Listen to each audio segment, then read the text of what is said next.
guys! So one of the very first videos I ever did on this channel was a Michaels haul video. I went through some of the items I had recently purchased and did a little bit of a chat in a no pressure kind of way, where I discussed some of the plans that I had for those items. And because I enjoyed doing that haul video so much, when I went to Michaels recently, I decided to do it again. I got some pretty fun, exciting seasonal things this time, as well as a bunch of organizational products and things to use in my planner. So I hope you guys enjoy, and let's get into it. So as typically happens when I go to Michaels or any other type of craft store, I had a couple of things in mind that I knew I specifically wanted to get or look at. And I'm going to start this haul with the boring things first. The first thing is this Recollections white cardstock. It's a pack of 100 sheets, and it is 110-pound paper. And I'm gonna move it so you can see just how thick it is. It's a fairly large stack of paper, but I had run out of white cardstock and I figured you can never really have too much of it, and I will most definitely be using it. Additionally, there is one project that will be making an appearance in the very near future that I specifically needed white cardstock for, and since I had run out, that's what this is for. Now, this next little section here, I suppose could be kind of boring for some people, but I'm pretty thrilled with the rest of this haul, so hopefully you guys are too. And this section is for organizational things. The first thing I got were these little plastic bobbins. They came in sets of 28. And as some of you may have seen in my last haul video, my embroidery floss is kind of a mess of tangled together threads, and something I've really been trying to do recently is sort through all of my art supplies and just really get rid of a lot of things and organize the rest of it. And there was no way I was going to be able to organize all of that chaos of embroidery floss without something to do it with. And I got 2 packs of 28. I'm not sure if that's enough, if it's too much. It's really hard to say at this point, but it will definitely get me underway. And the next thing is kind of in line with the organization of my various art supplies.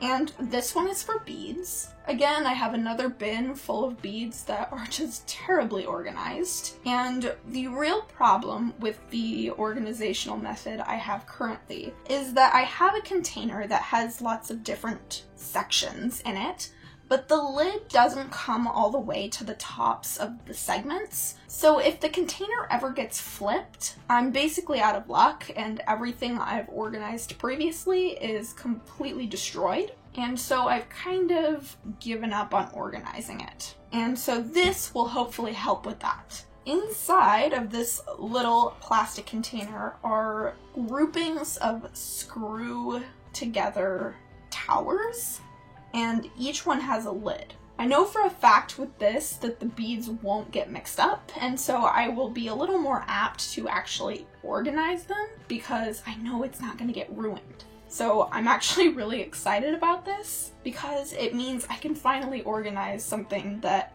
I've organized multiple times and had ruined. Now next I'm going to move on to paint. And I only got a couple of little things of paint, and they look really small in the frame of this video, so I'm going to pull them up closer. The first paint that I got was just a craft paint, and it is the Americana Deco Art paint in the color Sea Glass, and I just really loved this color. I think I talked about this in my previous haul, but there's definitely a color that is one of my favorite colors, and it's basically this color. The little frame I bought from Michaels last time is a very similar color, and as we can see, I still haven't put anything in that, so we'll figure that out in a future video. But basically, I just really liked it. I was looking at paint colors, and this one popped out. Plus, my favorite paint that I think I've ever owned, this Ceramicoat, I'm assuming it's talking about ceramics, in Tropic Bay Blue is almost gone because I've used it so often. And though this isn't exact, it is kind of close. It's a little more green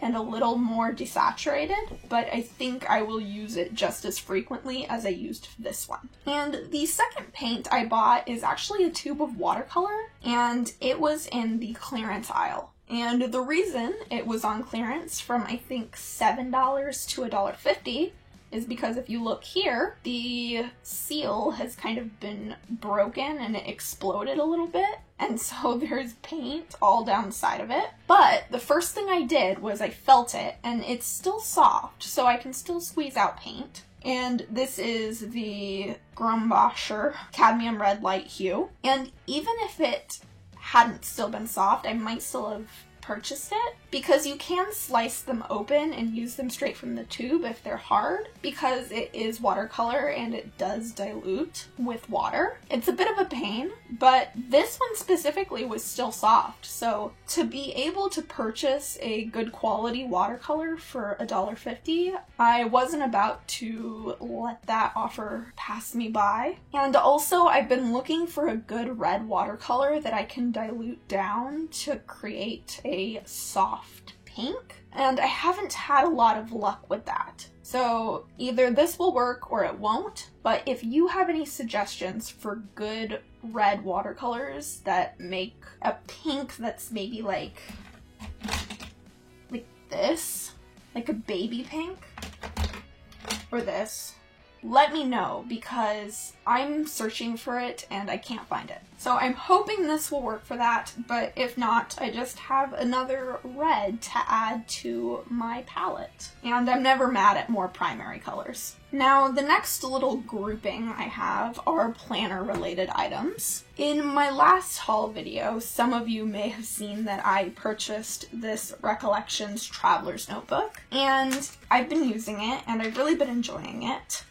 But the inserts that it came with were blank pages. Now, I don't hate this, but I kind of mentioned this in my Plan With Me video for August. It's kind of difficult to get straight lines or any kind of clean looking structure with these blank pages. So you have two options. Your options are, one, to adapt a sort of wonky looking aesthetic on purpose, or you measure everything and it takes forever and it's probably not completely straight and it's not really what you want. So what I wanted were inserts I could put into my traveler's notebook, which I have been enjoying, but that were dot grid. Because I have used dot grid notebooks in the past and have always really enjoyed them. They've really done what I need them to. So I wanted a notebook that was dot grid. Now I'm actually gonna open this. I liked this because it kind of reminded me of Halloween, and I'm kind of really getting pumped for that. And you'll see that in the last section, but it also just was dot grid. The one is dot grid, the one is blank, and the other has a calendar planner thing already in it. So you guys are going to see my true reactions here. So the cover is very shiny, as you can see. It's foiled. And there's the dot grid. And the paper is actually a nice thickness. It's not too thick, but it's not too thin either. Let's look at the other two inserts here. They all have this glossy cover on them. These pages are kind of stuck together a little. Not a huge fan of that, but the paper is thicker than the inserts I had previously, and I think it could be fun to try to draw on this and kind of experiment with a sketchbook style insert. Now let's see what this last one looks like. I like this. This is a little melodramatic for me, but maybe it will be fine. It's just a calendar page, and it has weekly pages and a dot grid page. I don't hate this actually. I might, interesting.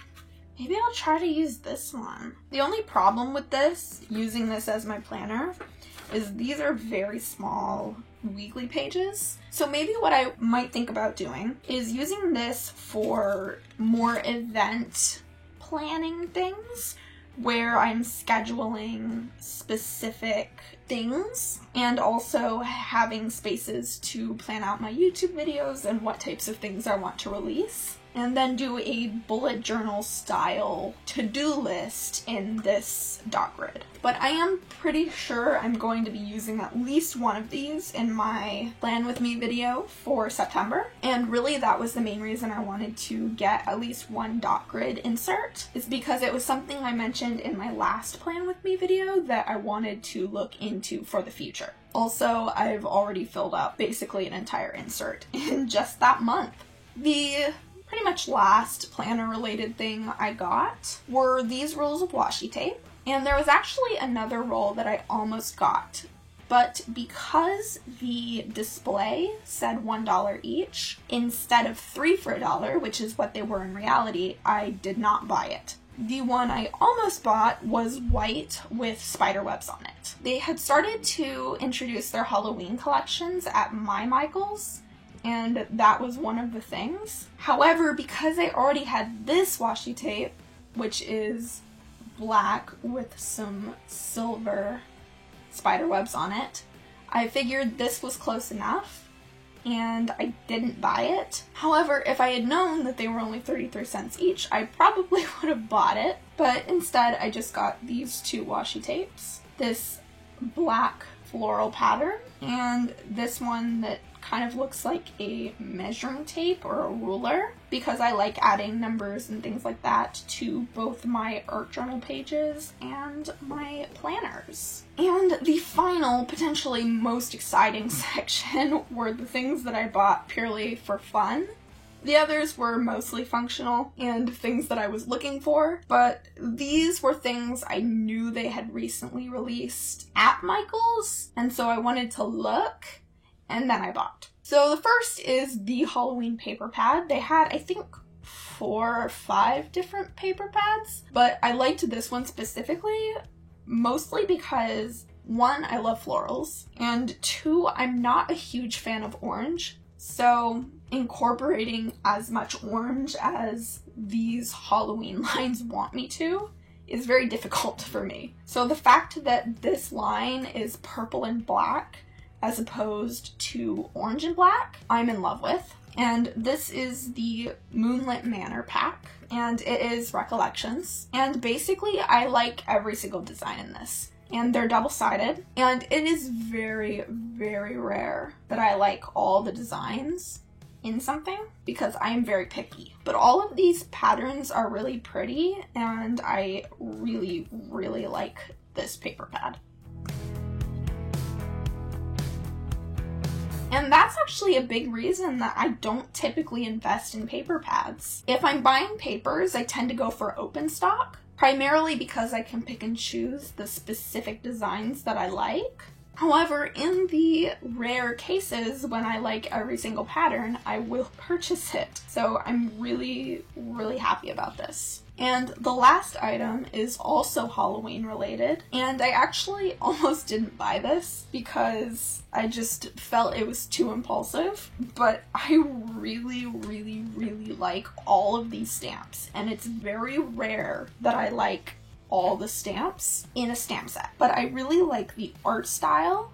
It's very sketchy and kind of cross-hatched, which I adore. And I like that even though it's definitely creepy and good for Halloween, it's not Halloween exclusive. It's almost more of a weird science set, which I love. And my artwork can tend to be a little on the darker, creepier side anyways, so I thought that I would use these stamps year-round. And even though I do like drawing in my art journals, sometimes I don't feel like drawing, and I just want to be able to put an image on a page without having to figure out what to draw and then put the work into actually doing it. So basically this was a stamp set that would allow me to be kind of lazy, and I just really like it in addition to that. So these were all of the things I bought from Michaels today, though the majority of them were things I needed or was thinking about buying anyways. I'm still really happy with what I picked out, and I hope you guys enjoyed watching me go through it as well. So thank you all so much for watching. You can subscribe if you want to see more content like this or very different from this in the future.